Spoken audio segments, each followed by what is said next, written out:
Hey everyone, so sorry that this video is a little bit late. I think it's going to probably come out on a Friday. Today's Wednesday. It's just been kind of a crazy week. Our water heater tank went kaput, and so that's been a project over the last weeks. Shouldn't have taken so long, but it did. Our internet has been down and from a storm, and we've also been dealing with 2 pretty sick goats. So those things on top of the normal stuff, it's been a little bit busy. So if you have any questions about hot water tanks, I've learned more than I ever intended to learn about hot water tanks in the last few weeks. So one thing I need to do today is give the goats their medicines. They've been sick the last couple weeks with some diarrhea, and actually Marshmallow became pretty anemic, so we were getting pretty worried about her. I started treating for coccidiosis, but I think we've narrowed it down to some sort of worm, not the barber pole worm, but maybe another worm. So we treated with dewormer and gave her lots of iron and thiamine, and she seems to be doing a lot better, so we're happy about that. And Juniper's going to give her the bottle with medicine. You ready to give it to her? Hold it upside down. Upside down. Hold it high. Hold it up. Upside down. Like that. Good job. Pumpy, pumpy, pumpy. Look at you. So pumpy.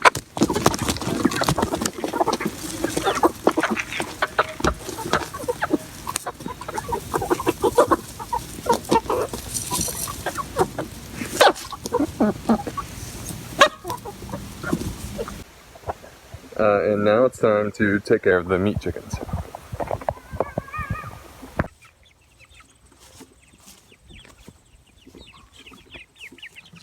I just refilled their water, and they're going kind of crazy for it. They go through about 1.5 of these 5-quart waters a day. So that means I'm not always here to refill it when they want me to. So pretty soon I'm gonna have to get a new and bigger waterer. And I still have the 2 large feeders going back there.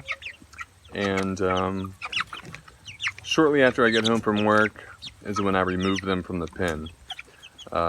So they're on 12 hours eating, 12 hours off. You know, once they get to 3 weeks, you'll start that as a routine. So pretty soon I'm going to take those out.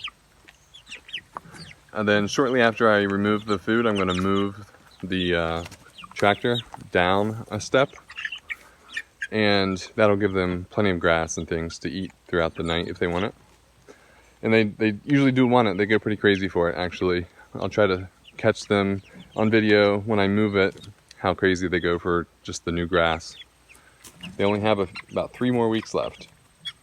This is around week 5 because I got them already at 2 weeks old. Pretty soon I'm going to start talking about, maybe on my next video, about the cost analysis.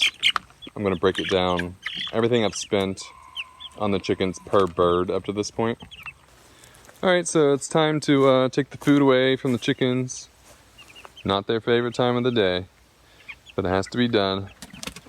Otherwise they just eat themselves to death. So look at that one, stretching out, relaxing. These chickens have a good life. Living the good life. Summertime and the living's easy. Wow. Alright, so I set up the camera to watch the chickens as I move them to a new spot and watch how crazy they go for the new grass. I'm gonna pull it.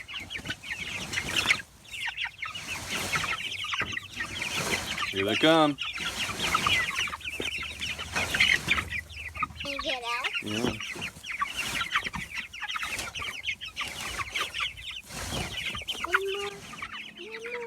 So the broiler chickens that you see here are a relatively recent innovation.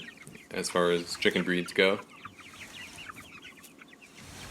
You know, chickens weren't always like this. They didn't grow to this size. The chickens of the 1800s and 1900s, known today as heritage breeds, were used both for egg laying and for their meat. So they would be like a dual-purpose bird. So they laid, a reasonable amount of eggs, and they grew to a relatively large size compared to modern layers, and used for meat once their egg production decreased. So these heritage breeds were considered to be larger, like I said, than the modern laying birds, hardier, and also smarter, believe it or not. At least that's what people say. If you can get a hold of a heritage breed nowadays, people say they're a lot smarter. I don't know how you can gauge a chicken's intelligence, but and the other thing is they are also really good at foraging. So if you're looking for a bird that's going to be more self-reliant by searching for its own food and digging in the ground and that sort of thing, then a heritage bird would be the way to go. So it wasn't until around 1920, 1930 that the modern broiler chicken started its, evolution. In fact, I found some pretty interesting facts online about the development of the chicken and, statistics compared from 1925 to today that I thought you would be interested in.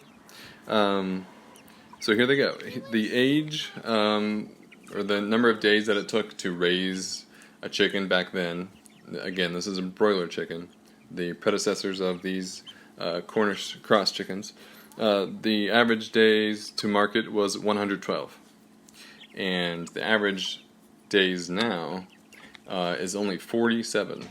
So it takes almost a third of the amount of time today than it took back in 1925 to get to the size for market.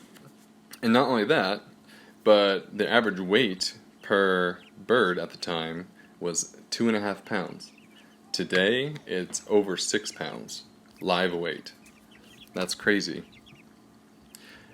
Then it gets even crazier. So the amount of feed that it took in pounds to increase the weight of the chicken by 1 pound, back then was 4.7. So 4.7 pounds for every pound of weight that the chicken would gain. Today, it's all the way down to 1.8 pounds, which is crazy. So with a lot less feed, you can have a lot bigger bird in a lot shorter time. And the cherry on top is only 5% of modern broiler chickens die off. And back in the day, it was all the way up to 18% was the average. So they survive more, they cost less to feed, it's quicker, and they weigh a heck of a lot more than they used to. So basically we're selecting for, large white meat breasts, and it's a lot different from the birds of the 1800s, 1900s, where you had, less meat, but the meat tend to be darker, fattier. Now we have these huge white breast meat chickens.